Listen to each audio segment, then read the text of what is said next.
Good morning sa ating lahat mga kaibigan. Andito na naman tayo sa ating usapang magmamanok po.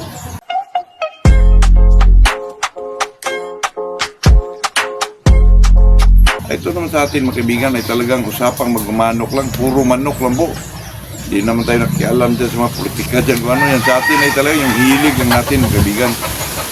May sa akin kagabi mga kaibigan na hindi ba daw ako gumagamit ng yung fermentation po, yung mga kaibigan, yung ibabad mo yung jakiot sa tubig, may ilang weeks ba yun? Hindi ko alam kung anong proseso doon mga kaibigan, pero sa akin naman ay hindi na ako gumagamit ng ganun po kasi medyo nakakapagod naman, pero may mga benepisyo naman yun sa ating mga manok, lalo na itong mga maintenance natin na ito kasi mag-ferment ka. May dulot naman na maganda sa ating mga manok, benepisyo sa ating mga manok, lalo na itong mga stag. Pero sa akin, mga kaibigan, medyo nakakapagod na po kasi maganda na yung yung mga Inerton lang, Inirmax, tapos bigyan mo ng mga water soluble na vitamins, okay na yun, mga kaibigan. Lalo na pag may pira ka, maintenance ka ng manok ng injectable every 15 days, bilamil lang. Dito naman sa poultry supply, mga kaibigan, 20 pesos lang yung 1 ml at 3 turok na yun, tag 0.3 po, kaya medyo mura lang mga kaibigan. Kaya sa atin po, sa akin bilang isang magmamanok kaibigan, hindi na ako magamit ng about fermentation po. Kung fermentation man mga kaibigan, doon na lang ako sa yung mga probiotic mga kaibigan, katulad ng pinuposiso na Yakult po, yung ganon na ilagay sa kanin ba yun. Hindi ko rin alam kung paano gawin yun. Dati mga kaibigan gumagamit ako ng wow manok, yung hindi pa ako nag-immunize sa aking mga manok mga kaibigan, yung mga sisiw. Wow manok hindi talaga magkasakit yung manok sa yung mga probiotic mga kaibigan, napaka-epektibo po. Pero nawala na lang yung wow manok. Pero parang doble rin yung mo kaibigan, kasi yung isang sachet nung 5 grams ba yun mga kaibigan, para siyang yung anong tawag doon, hindi naman siya powder mga kaibigan, para siyang maliit na pellets, micro pellets, parang mga ganun mga kaibigan, para siyang kalimutan ko anong term doon mga kaibigan, basta wow manok yun, granules pala mga kaibigan. Pero medyo nawala na sa meron sa mga Shopee, Lazada, pero masyadong mahal po. Kaya hindi ko na ako gumagamit ng gano'n, nag-immunize na lang tayo mga kaibigan, kasi medyo mahal na po. Wala na dito sa mga poultry supply mga kaibigan, wala na pong wow manok po. Kaya yun po, hindi ko na masyado yung about fermentation kasi medyo nakakapagod doon. Pwede naman magbigay lang tayo ng Inerton, Inirmax, tapos bigyan lang natin ng mga water soluble na mga vitamins katulad ng Selectrogen, ganon. Hindi naman tayo nag-commercialize ito mga kaibigan. Ang atin lang sinasabi lang natin kung ano yung mga ginagamit at nakakatulong sa ating mga alagang manok po. Yun lang mga kaibigan. Napakasimple lang po. At saka yung about sa may kasi kaninang umaga tumatawag sa akin, kunin daw niya yung yung Golden Boy 5K, hindi ko na binigay mga kaibigan kasi masyadong mura po. 2K at saka magamit ko naman yun dito mga kaibigan kasi pwedeng panlaban yun. Kasi medyo nawala ako ng gana ng manok na yun kasi ang lakas niya kumain mga kaibigan. Gimpit rin, ang lakas, pero medyo gumalabaras yung pitso niya kasi bata pa yun mga kaibigan. Magkaedad siya mga 2 months old. Binigyan ko na ng GMP3 kasi pag bumibili pa tayo ng stock developer, GMP3, yung sa ating babae naman ang dami na pong bilhin mo kaibigan. Kasi klase, bili pa tayo ng booster, iba-iba ba mga kaibigan. Kaya binigyan ko na rin siya ng GMP3 po. Pero iba mga kaibigan kasi katulad nung kulang pa siya edad yung manok mo. Bigyan mo ng Inerton. Medyo mga ngayat yung mga medyo bata-bata pang manok mga kaibigan kasi hindi kasi sila kumakain sa mga yung mga grains pa. Medyo kulang pa sa edad mga kaibigan ba na pero pagpatong talaga ng 5 months talagang yun na talaga fit na talaga sila sa yung tinatawag nating Inerton po, Inirmax. Pero yung mga gano'n naman na pagkain pwede naman tayo lang maghalo-halo. Sa akin diretso na yun mga kaibigan, Inerton ang panahon po sa umaga masyadong malamig, kung sa naman masyadong mainit, kaya medyo inuubo tayo mga kaibigan sa panahon. Hindi ko lang alam, sa hangin siguro mga kaibigan, sinisipon pa tayo. Kaya ganun po. Pero kahit mga kaibigan, patuloy pa rin tayo sa breeding natin. Ang plano ko sa sunod mga kaibigan itong gold gamitin ko talaga itong gawin kong product ko kasi napakagaling mga kaibigan. saltada. Kasi itong mga manok na saltada, ipasok mo yan sa mga manok mo na medyo may mga palo, ito naman malabas yung salta po. Lalo na pag lalaki ang ginagamit mong broodstag o broodcock, lumalabas yung mga kaibigan, saltada rin yung mga offspring nila po. Kaya paramihin ko itong gold kasi napakagaling kaibigan.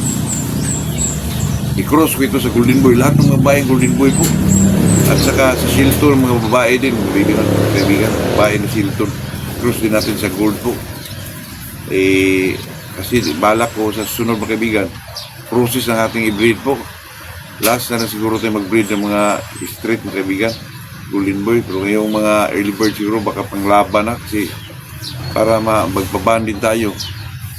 Kasi ngayon mga kaibigan, ang kumukuha sa akin, sa Golden Boy, isang babae lang, 2 pares, ganun. Pero open pa rin tayo mga kaibigan. Pero baka ito na last mga kaibigan. Kasi maganda pa yung process kasi maraming kumukuha. Pero itong materialis mga kaibigan, parang pa isa-isa. Isang babae, pero last na to. Sayang mga kaibigan kasi napakamura lang ang bigay natin. Golden Boy natin, napakamura.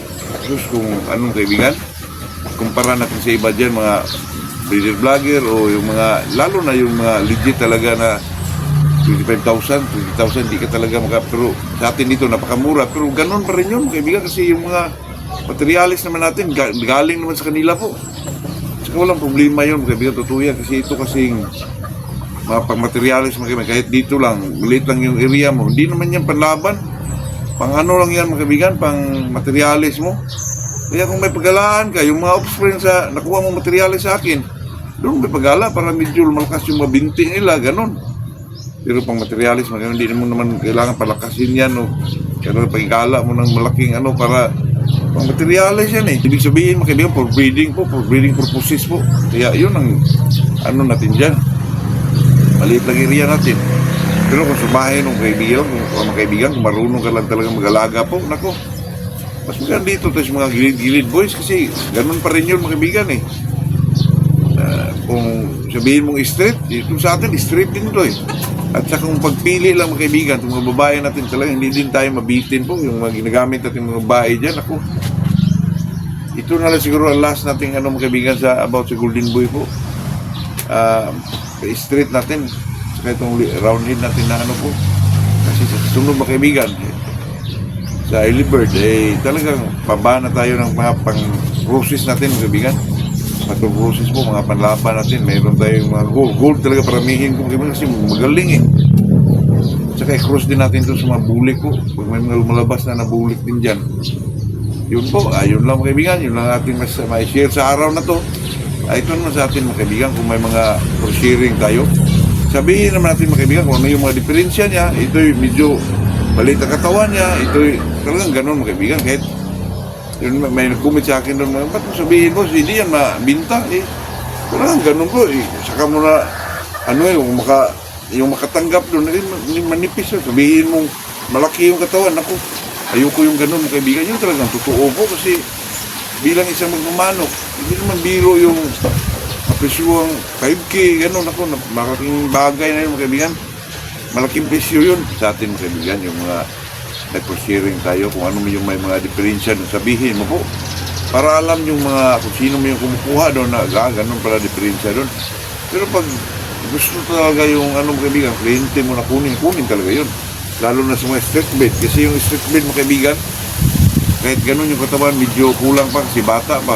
Pag may cross mo yan sa mga babaeng medyo may bloodline talaga, lumalabas yung mga kaibigan na maganda pa rin kaibigan. Kasi iba yung mga cruises na kaibigan. I-cruise mo ko yung panlaban na talaga. Pero pag magamit ka ng mga kaibigan, yung mga puro street breed man, may mga lumalabas pa rin kaibigan na medyo magaganda po. Katulad nito, sabi nila yung Golden Boy ko medyo kulang sa height daw. Di po kasi ang Golden Boy ng mga kaibigan, kahit palabas pa rin niya ng mga medyo matatangkad na manok po. At saka bulto talaga yung katawan. Pero yung mga ginagamit natin mga babae dyan, kaibigan, ito lang class A po. Napakaganda ng hugis ng balikat nila. Talagang football shape, kaibigan, o puso ng saging. Tapos manipis yung mga paa nila at saka yung mga daliri, mga kaibigan, napakanipis po. Wala talagang makita mga kaibigan na yung mga ginagamit natin dyan. Napakaganda po. Pero yung sino pang gusto mag-avail sa ating mga kaibigan, open pa tayo. Kasi ito na lang yung ano natin na mag-breed ng golden boy po sa sunod. Mag-process na mga kaibigan. Ito na last mga kaibigan. Ako, sayang hindi kayo mag-avail ngayon mga kaibigan kasi napakamura lang po. Pang-presyuhan parang process lang mga kaibigan. Totoo yan kasi dati naghanap ako ng mga umurahin ng kaibigan na pang material na wala talaga mga kaibigan. Hindi lang nabinta yung sasakyan ko dati, hindi talaga ako makakuha nung sa raid po na golden boy. Kaya ngayon mga kaibigan, yung mga binabargain natin, ako, sayang yun mga kaibigan kasi bihira lang ang mga, lalo na sa mga gilid boys na nagbinta ng mga ganong kasyuhan po. Hindi ka makita mga kaibigan kahit sa mga gilid lang yan, mahirapan ka po. At saka sa tayo naman mga kaibigan, about mga stricto sa pagbayad o anong mga klaseng, tayo naman mga kaibigan, ito lang makaintindi tayo po kasi di naman tayo mga mga kaibigan, di naman tayo mga masyadong stricto po. Kasi mga gilid boys lang tayo walang mapira, di ba? Sino pa magkaintindihan dyan mga kaibigan, di tayo lang po. Tayo pala mga kaibigan ay nakapag kaibigan na yung mga kababayan natin na sa mga OFW po, sa mga yung sa Middle East po ay talagang pagdasal natin mga kaibigan na talagang safe sila doon mga kaibigan kasi kawawa yung mga OFW po, hindi sila tinuunan ng pansin nating gobyerno mga kaibigan na talagang sunduin ang aeroplano, ipauwi katulad ng mga Japan, ay talagang yung gobyerno nila po. Sa atin mga kaibigan ay talagang hindi ko lang alam mga kaibigan kasi may mga din tayo, mga subscriber din tayo na nagsabi na napaka daw doon, napaka peligro na po. Di Pilipinas mga kaibigan, wala naman tayo mga private plane na kumukuha sa kanila. Merong mga kaibigan na land travel lang na pero napaka dangerous po. Kaya ipagdasal na lang natin yung mga kababayan natin na nandun sa OFW, nandun sa Middle East po. Sana ay nasa ligtas kayong kalagayan po at saka mag-ingat kayong lahat mga kaibigan. Kasi ang sarap ng buhay natin dito sa Pilipinas kahit wala tayong mga pira. Pero pag kasama natin yung mga pamilya natin, talagang mayaman na tayo dyan, kaibigan. Yun na po, sana ay mag-ingat kayo dyan. At saka maraming salamat po sa mga nagsuporta sa ating channel hanggang ngayon po. Kahit hindi pa tayo, hindi pa tayo monetize mga kaibigan. Restricted pa tayo po. Okay lang yun kaibigan para tayo na may makapagkumusta lang sa ating mga subscriber, viewer natin. Ay talaga magandang umaga